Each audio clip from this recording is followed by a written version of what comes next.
Hey there. How's everyone doing working their way through this Leo month? I'm really hoping for you all that it was somewhat gentle. I don't know how that worked out for everyone.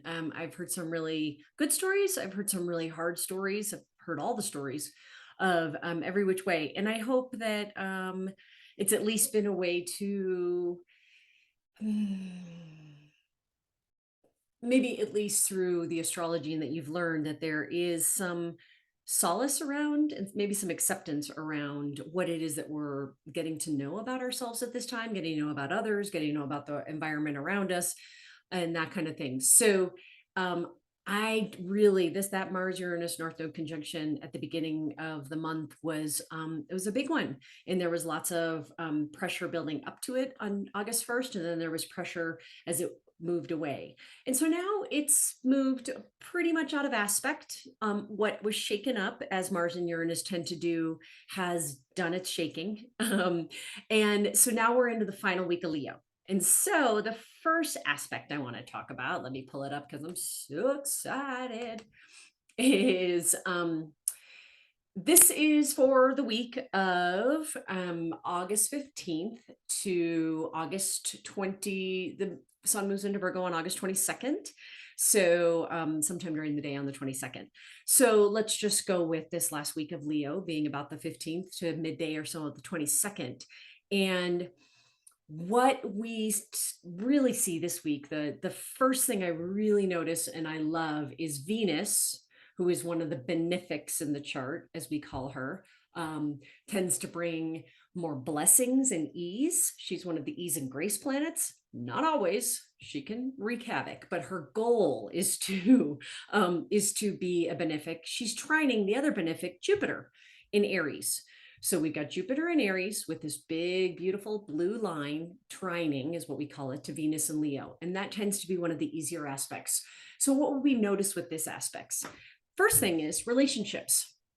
So what I notice is that the relationship with ourselves and the relationship to others, there's a sense of ease. And I like that for this time of year because this tends to be where we're finishing off vacations.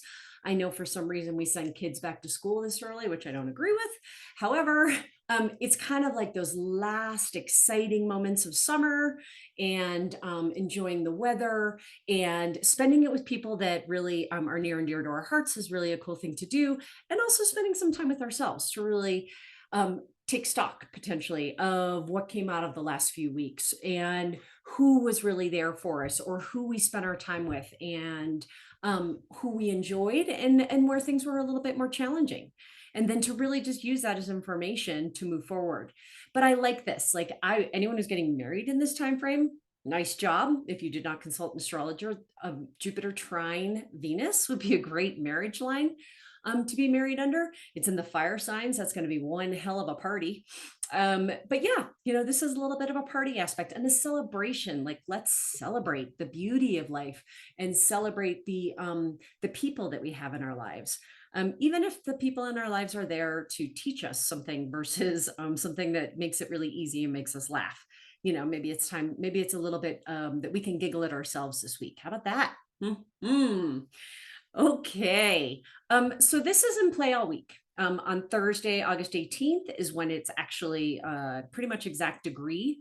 But it will be in effect as an overall theme of the whole week from last weekend.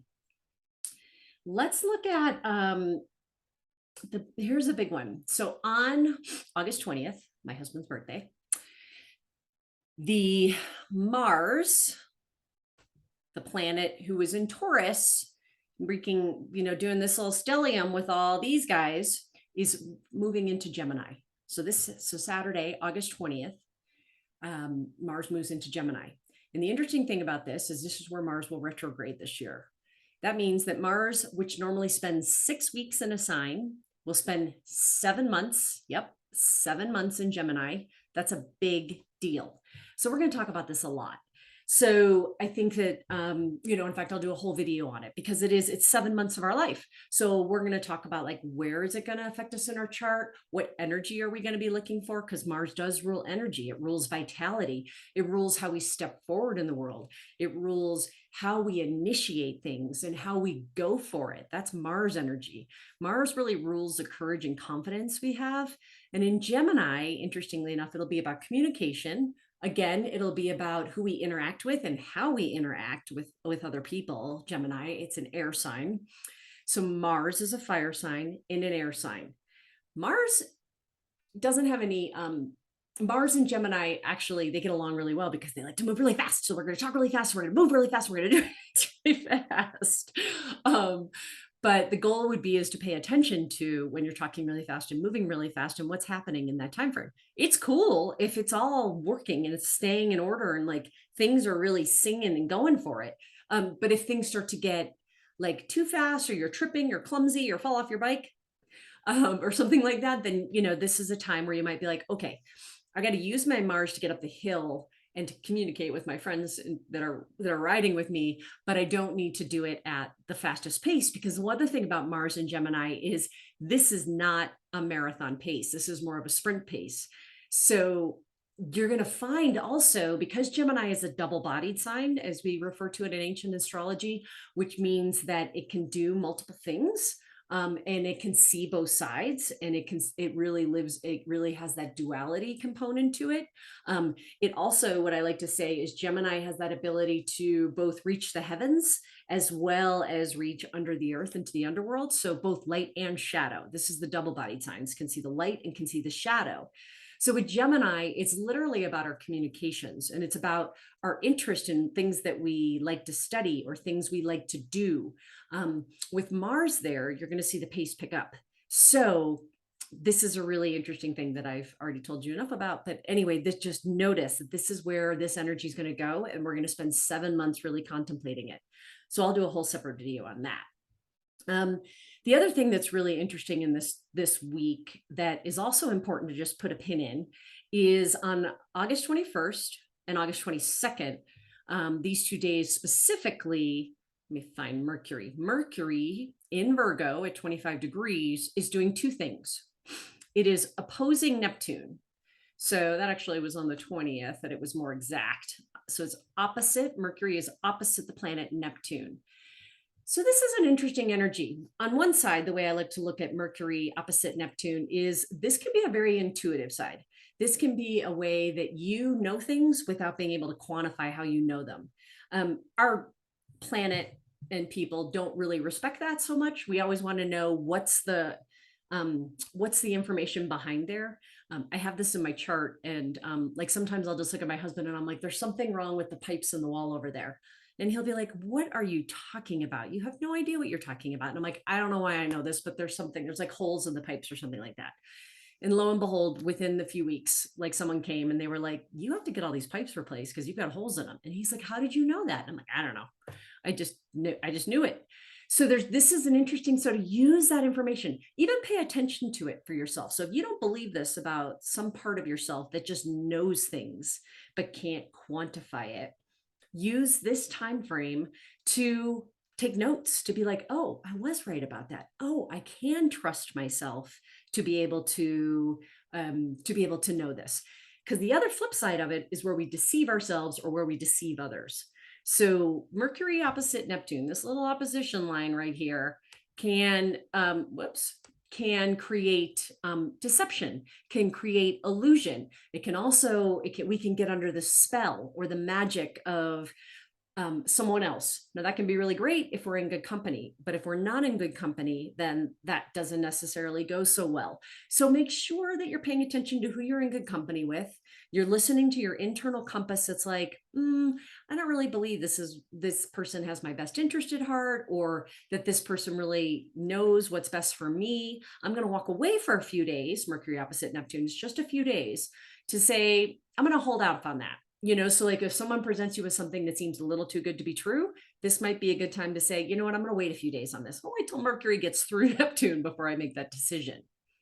However, at the same time, Mercury on August 21st and 22nd, even, is making, again, this is a beautiful trine to Pluto. So they have this beautiful Mercury trine Pluto right here, that blue line. So again, this planet trining Pluto. So this is an interesting energy that might help with that Mercury opposite Neptune energy.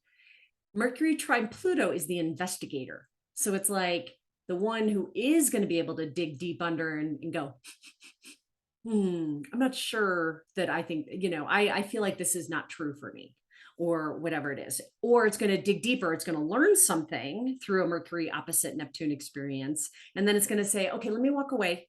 I got to do some investigation and figure out, and some detective work to figure out if this is really the right thing for me, like an investment or whatever it is that might be a little bit out of your league that you'd be really curious about. So thinking about this is so yeah, just really using the energy of this Mercury opposite Pluto to discern, thank you Virgo, and sniff out any untruths or deceiving kind of things from others or information that you've been given. The reason this is so important is we're going to revisit this 3 times, because Mercury is going to go retrograde in September. So Mercury is going to return to this place 3 times. And I'm going to go over that in the Virgo video. So just to know that this is the last week of Leo, and it's going to, on the very last day of Leo, it's going to trine it. It's going to trine Pluto, and it's going to oppose Neptune before the sun moves into Virgo. And it's going to be just a little marker. It's going to be a marker here next weekend into Monday to really kind of see what information is being given to you, because it may be some themes that you're playing with during Mercury retrograde, which again is in September and goes into October. And I'll talk about more of that in Virgo. So overall, this is a week where we're really, we've got some good energy from that Venus trine Jupiter. And then we've got some mental energy that we're working with to be able to discern. And then we're getting ready for all that Mars stuff. So I will go into that a little bit more in another video, but hopefully this is helpful, and see you later, Leo.